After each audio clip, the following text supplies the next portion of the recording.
नमस्कार, स्वागत आप सभी का आज के खास कार्यक्रम खास मुलाकात में। आज हमारे साथ स्टूडियो में मौजूद हैं नीलेश कुमार नथुराम शर्मा जी।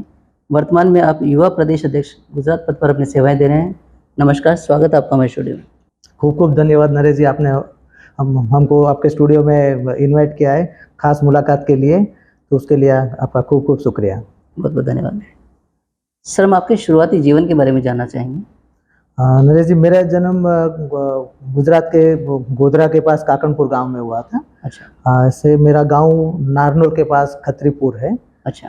और पवार गोत्र से मैं बिलोंग करता हूँ। जी। हम लोग 3 भाई 1 बहन है। ओके। तो मेरा बेसिक जो मेरा परवरिश हुई वो गांव में हुई है काकनपुर, जहाँ पे पिताजी का व्यवसाय था, आरा मशीन का था। बहुत बढ़िया। सर, अपनी शिक्षा के बारे में बताएं। मेरा प्राइमरी एजुकेशन पूरा गोधरा के पास जो गांव काकनपुर हमारा, जहाँ पे मेरा जन्म हुआ, तो प्राइमरी एजुकेशन वहीं से किया हुआ है। और कॉलेज मैंने किया हुआ है दाहोद से किया हुआ है, मेरा मैकेनिकल इंजीनियर किया हुआ है मैंने। अच्छा। तो मेरा ग्रेजुएशन दाहोद से है। बहुत बढ़िया। सर, एजुकेशन के बाद आपकी व्यवसाय में कैसा इंटरेस्ट रहा और अभी तक की उपलब्धियों के बारे में बताएं।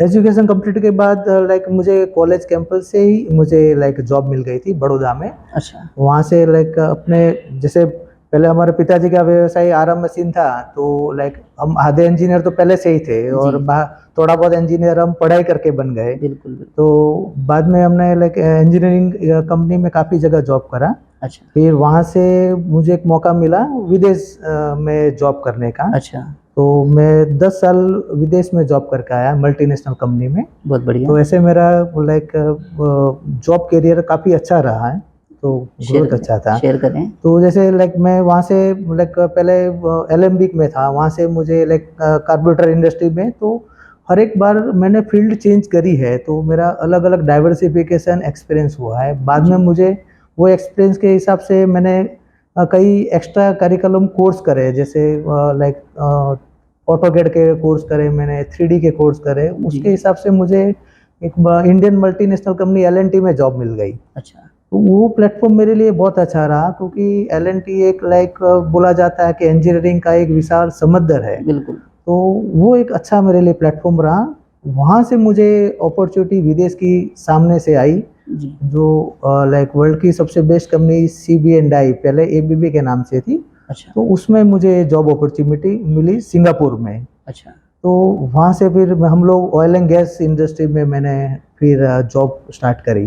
तो स्टार्ट किया था मैंने जैसे CNC ऑपरेटर, फिर कार्बोरेटर कंपनी में इंजीनियरिंग के हिसाब से। अच्छा। फिर मैं एल&टी में हैवी इंजीनियरिंग में, फिर हम ऑयल एंड गैस में। अच्छा। तो डाइवर्सिफिकेशन हमेशा से बना रहा मेरा, कुछ ना कुछ सीखने को मिलता, तो कुछ ना कुछ नया सीखने को मिलता था।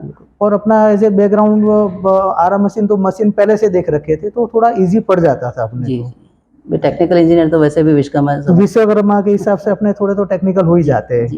बहुत बढ़िया। तो सर, जॉब के बाद में विदेश यात्रा भी, अपने विदेश में भी आपने जॉब किया, उसके बाद में अभी व्यवसाय कर रहे हैं, तो उसके बारे में थोड़ा सा कैसे डाइवर्जन हुआ और कैसे अभी क्या अपनी उपलब्धियां उसके बारे में बताएं। वो विदेश जब गए तब उससे पहले मेरी शादी हो चुकी थी। अच्छा। तो जैसे जैसे फैमिली ग्रोथ होता गया, तो विदेश में मेरा जॉब एक कंट्री में नहीं रहता था, तो जैसे हर 2-3 साल में मेरा कंट्री चेंज होता था प्रोजेक्ट के हिसाब से। अच्छा। तो उसमें दिक्कत आती थी कि बच्चों का एजुकेशन वगैरह, तो कई बार बच्चे यहाँ पे इंडिया में हॉस्टल में रह के पढ़ते थे। तो 10 साल करने के बाद मुझे रियलाइज हुआ कि अगर यहाँ पे ज़्यादा टाइम रहेंगे, तो आगे की नेक्स्ट जनरेशन का मुझे नहीं मालूम पड़ेगा कि वो हमारे समाज से बिलोंग रखेंगे कि नहीं रखेंगे। जी। तो इसलिए फिर 2017 में डिसाइड किया कि हम वापस इंडिया आ जाते हैं। अच्छा। और कुछ अपना ही बिजनेस स्टार्ट करते हैं, क्योंकि वो कॉन्फिडेंस लेवल तब तक हमको आ चुका था। तो इसलिए हम लोग इंडिया आके हमने देखते हैं कि भाई क्या स्टार्ट कर सकते हैं, इस हिसाब से हमने एक पहला माइंड डाइवर्ट करा। बहुत बढ़िया। और वहाँ से जैसे हम लोग, मैंने सबसे शुरुआत पहले करी कि जो जॉब कंपनी में जॉब करते थे उसी में मैंने फ्रीलांसिंग का काम स्टार्ट कर दिया, कि उसी कंपनी के प्रोजेक्ट साउथ ईस्ट एशिया में, जैसे मलेशिया, सिंगापुर, इंडोनेशिया, वहाँ के प्रोजेक्ट्स हम लेते थे। जी। तो शुरुआत फिर इंडिया में बिजनेस की शुरुआत करें तो हम आइडल टाइम काफ़ी था, तो जिम कर रहे थे, तो जिम करते करते आइडिया कि हम जिम से शुरुआत करते हैं। अच्छा। तो सबसे पहले हमने गुरुकुल एरिया में जिम की शुरुआत करी। अच्छा। तो काफ़ी सक्सेस रहा। उसके बाद में हमने एक दूसरी ब्रांच भी करी, फिर हमने एक रेस्टोरेंट बिजनेस करा। और उसके साथ में हम पैरेलली कई बिल्डर लॉबी के साथ हम लोग एज ए इन्वेस्टर पार्टनर थे। अच्छा। तो वो हमारा स्टार्टिंग था। तो बेसिकली हमने क्या करा कि हमारे फील्ड में हमने डाइवर्सिफिकेशन करते गए जी। कि एक फील्ड में से दूसरा फील्ड आता तो वो हमने मौका नहीं गंवाया, हम करते रहे। सबसे बड़ा टर्निंग पॉइंट आया कोविड में। कोविड में जब सबके पास काम नहीं था तो हमारे पास मल्टीपल काम था, जैसे एक काम बंद हुआ तो दूसरे काम से हमको सपोर्ट मिल जाता था। अच्छा अच्छा। तो कोविड के बाद हमने फुल फेज रियल एस्टेट में स्टार्ट किया। शुभ लाभ डेवलपर नाम से कंपनी स्टार्ट करी। शुभ लाभ शुभ लाभ डेवलपर। और उसमें से फिर हमने like 2 BHK, 3 BHK, 4 BHK, 6 BHK, commercial, bungalow, villa, सब प्रोजेक्ट्स है। अभी हमारे पास 8 से 9 प्रोजेक्ट्स रनिंग है। बहुत बढ़िया। और बिजनेस एरिया अपना? हम लोगों ने क्या करा कि जहाँ पे हमारा वो लाइक हमारा होल्ड था, हम एक ही एरिया पकड़ के बैठे, जिससे क्या हमारा कस्टमर रेपुटेशन ज़्यादा बढ़ता गया। जी। तो हमारा मेन नरोड़ा देगाम रोड पे हंसपुरा एरिया में हमारा ज़्यादा फोकस रहा है। तो हमारे सारे प्रोजेक्ट हंसपुरा एरिया में ही है। ठीक है। करीब करीब अभी तक कितने प्रोजेक्ट्स अपन इसमें कर अभी चुके हैं? हमारे 8 प्रोजेक्ट रनिंग चल रहे हैं बहुत शुभ लाभ के नाम से। बहुत बढ़िया। फर्दर भविष्य में क्या योजनाएं आपकी हैं? भविष्य में लाइक जैसे जैसे हम आगे जाते हैं तो हम लोग क्या करते हैं कि अभी जो नए नए टेक्नोलॉजी के हिसाब से जो भी नए चेंजेस आते हैं, जैसे माइवन टेक्नोलॉजी आएगा तो फ्यूचर में शायद अभी 14 स्टोरी बंदों के साथ 25-40 स्टोरी तक अभी जा रहा है। जी। तो हम सब वो नई चीज़ अडोप्ट करके माइवन टेक्नोलॉजी अडोप्ट करेंगे, हाई राइज बनाएंगे। और जॉइंट जहाँ पे हम ट्राई करते हैं कि जितने जॉइंट फैमिली हो वही हिसाब से मकान के कंसेप्ट बनाते हैं। जिससे सीनियर सिटीजन है उसके लिए हम लोग सत्संग रूम बनाते हैं, योगा रूम बनाते हैं, मंदिर, हर एक प्रोजेक्ट में हम मंदिर का एक प्रावधान रखते हैं, जिससे सीनियर सिटीजन को भी कि अच्छा टाइम निकले, सेवा का मौका मिले और परिवार से जुड़े रहने का मौका मिले। बहुत बढ़िया। सर, समाज सेवा में आपका रुझान कैसे हुआ, उसके बारे में थोड़ा सा बताइए। जैसे कि मैं काफ़ी साल विदेश रहा तो मैं समाज से काफ़ी आइसोलेट रहा काफ़ी साल तक। इतना मैं आना जाना नहीं हो पाया। जैसे साल में एक बार आते तो खाली घर जाके वापस आ जाते थे। तो जैसे अहमदाबाद में काफ़ी लाइक समाज के अपने मेरे धीरे धीरे मित्र बनते गए। तो उन्होंने कोई न कोई जैसे प्रोग्राम होते थे, विश्वकर्मा युवा का होता था, समाजवाड़ी में होता था। तो वहाँ पे वो लोग काफ़ी उन्होंने मुझे जोड़ने का प्रयास किया और जोड़ा उन्होंने मुझे। तो इस हिसाब से मैं काफ़ी लोगों से मिला, तो उनसे मुझे फ़ायदा भी हुआ। काफ़ी लोग मेरे साथ मकान लेने में काफ़ी लोगों ने रुचि बढ़ा, तो मेरा इंटरेस्ट और भी बढ़ता गया। बहुत बढ़िया। और जैसे फिर इस बार राजेंद्र जी बने तो मेरे पिताजी के बहुत पुराने मित्र निकले। देखो इनसे जुड़ने का मौका मिला तो मालूम पड़ा है मेरे पिताजी के पुराने दोस्त थे 82-92 के साल में। तो वो थे मालचंद जी ने मुझे प्रपोज किया कि आप अगर ये कुछ कर रहे हो तो आप प्रेरणा सूत्र बन सकते हो। तो एक युवा अध्यक्ष की पोजीशन थी। तो जैसे सबको ही प्रॉब्लम होता है कि टाइम नहीं दे पाते हैं, वो समस्या मेरे पास भी थी। पर उन्होंने बोला वो समाधान आप एक बार जुड़ोगे तो अपना आप निकल ही जाएगा, एक बार जुड़ना जरूरी है। तो फिर मैं जुड़ा और अभी जस्ट शुरुआत करी है। अभी आप वर्तमान में युवा प्रदेश अध्यक्ष, बहुत बढ़िया बात है। तो उसके बारे में बताएं कि थोड़ा सा क्या प्लानिंग अपनी है, क्या योजनाएं लेके आप लोग काम करने का प्लान कर रहे हैं? तो अभी जैसे हर एक जिला अध्यक्ष में का जो शपथ विधि होता है, तो अभी और उसके साथ युवा जिला अध्यक्ष का भी शपथ विधि होता है। तो आगे जाके प्लानिंग वो करना है कि सबसे ज़्यादा तो मैक्सिमम युवाओं को ये समाज से जोड़ना है। जिससे अगर वो जुड़े रहेंगे तो कहीं ना कहीं उनको एटलीस्ट एक बेनिफिट होगा कि वे समाज से जुड़े हैं, इधर बिजनेस में, रिलेशनशिप में, और वो उनके संस्कार बने रहेंगे वो उनके। बहुत बढ़िया। और मैक्सिमम है कि उनको बताना है कि थोड़ा सा बिजनेस और नौकरी में डाइवर्सिफिकेशन भी करे, एक के ऊपर डिपेंडेंसी ना रखे। जी, बहुत बढ़िया। सर, बात आती है व्यवसाय और समाज सेवा के साथ साथ परिवार की, तो परिवार के बारे में हम थोड़ा सा जानना चाहेंगे। परिवार में मेरी शादी 2000 की साल में हुई अहमदाबाद से। मेरी वाइफ का नाम पूजा शर्मा है। अच्छा।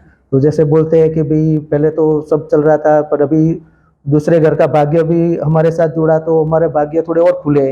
तो उसके साथ साथ ग्रोथ और आया, जैसे नया परिवार, नया सदस्य जुड़ा। तो उसके आने के बाद मेरा जॉब प्रोस्पेक्ट्स और भी ग्रोथ हुए। उसने मुझे लाइक डे वन से अभी तक हर एक चीज़ में साथ दिया हुआ है। बहुत बढ़िया। जहाँ पे भी दिक्कत हुई है, जहाँ पे परेशानी है, तो हमेशा वो सपोर्ट करती रहती है। वो हाउस वाइफ से ज़्यादा हाउस मैनेजमेंट करती है वो। बिल्कुल। हाँ, वो मैनेजमेंट बिजनेस से बड़ा है कि घर चलाने के लिए, जी। तो वो हमेशा से खड़ी रही है। तो मेरे 2 बेटे हैं। जी। बड़े बेटे ने मैंने चाहा था कि वो मैकेनिकल इंजीनियर बने, क्योंकि मैं मैकेनिकल इंजीनियर से ताल्लुकात रखता था और जी। मेरे कॉन्टेक्ट्स भी थे। तो उसने बोला भाई पापा मैं कंप्यूटर इंजीनियरिंग करूँगा। जैसे आज की युवा पीढ़ी अपने डिसीजन खुद लेती है, तो उसने खुद लिया और कंप्यूटर इंजीनियरिंग डिग्री खत्म करी। जी। उसने 6 से 8 महीना इंटर्नशिप खत्म करने के बाद मेरे रियल एस्टेट में नए प्रोजेक्ट्स आते थे, तो वो काफ़ी इंटरेस्ट लेता रहता था। तो 6 महीने बाद उसका एक नया प्रोजेक्ट उसने खुद ने डाला है, द विंटेज करके। तो वो अच्छा। पूरा एज ए बिल्डर ही काम करता है द विंटेज में। बहुत बढ़िया बात। छोटा वाला बेटा है वो सिविल इंजीनियरिंग में स्टडी कर रहा है। अच्छा। हाँ, तो दोनों ही बेटे अभी आगे जाके इसी फील्ड में जुड़ने का प्रयास है। बहुत बढ़िया बात है। अच्छी बात है, अगर अपने पिता के व्यवसाय को संभालते हैं बच्चे, तो पिता के लिए और क्या चाहिए। हाँ, बहुत बढ़िया। ज़रूर सर। सर, समाज बंधुओं के नाम आप क्या संदेश देना चाहेंगे? समाज बंधुओं के लिए मैं ऐसा बोलूँगा कि जैसे कि हर एक फील्ड में आप अपना 100% दो। अपने कोई मेंटर हो आपके जैसे, तो मेंटर उनको फॉलो करो कि, और जहाँ पे भी लगे आपको कि कहीं पे आपको गाइडेंस की ज़रूर है, तो आपके जो सीनियर है या आपके एरिया में कोई सक्सेसफुल बिजनेस पर्सन है, उसके पास जाओ, डिस्कस करो। शर्म खोलनी पड़ेगी जी। और फ्लेक्सिबिलिटी बढ़ानी पड़ेगी। कहीं पे भी जैसे होता है कि भई हम लोग रिजिड रहेंगे, वो एक्सेप्टेबल नहीं है। कई बार उतार चढ़ाव आते रहते हैं, बिल्कुल, बिल्कुल। तो थोड़ा एडजस्टमेंट, फ्लेक्सिबिलिटी, ज़रूरी है। परिवार को साथ लेके चलना, परिवार के साथ ही समाज के साथ जुड़े रहना, जी। वो बहुत ज़रूरी है और वो हर जगह काम आएगा। समाज सबसे आगे आएगा। बिल्कुल, बहुत बढ़िया। और लाइक घर के परिवार जैसे सेवा पूजा में ध्यान देते हैं, तो आजकल की नई पीढ़ी को भी मैं तो सजेस्ट करूँगा कि सुबह में से लेके शाम को कभी भी हो मंदिर जाओ, और अच्छे संस्कार फॉलो करो। जो परिवार में आपके जो पेरेंट्स और जो बुजुर्ग लोग करते हैं, उनसे मिलना, उनके साथ टाइम स्पेंड करना आप रखो। इंटरकास्ट मैरिज बहुत ही समस्या है इस करंट सिचुएशन में अपने समाज की, वो अवॉइड होना चाहिए। अपना समाज काफ़ी प्रगति कर रहा है, काफ़ी, और उसके लिए आपको कहीं पे भी चाहिए तो आपके तो हर एक जिला में जिला अध्यक्ष होता है, प्रदेश अध्यक्ष होता है। आप उनसे आप उनसे हेल्प ले सकते हो जी। कि योग्य जीवन साथी ढूँढने के लिए। संस्कार अच्छे रखो और आगे फॉलो करो।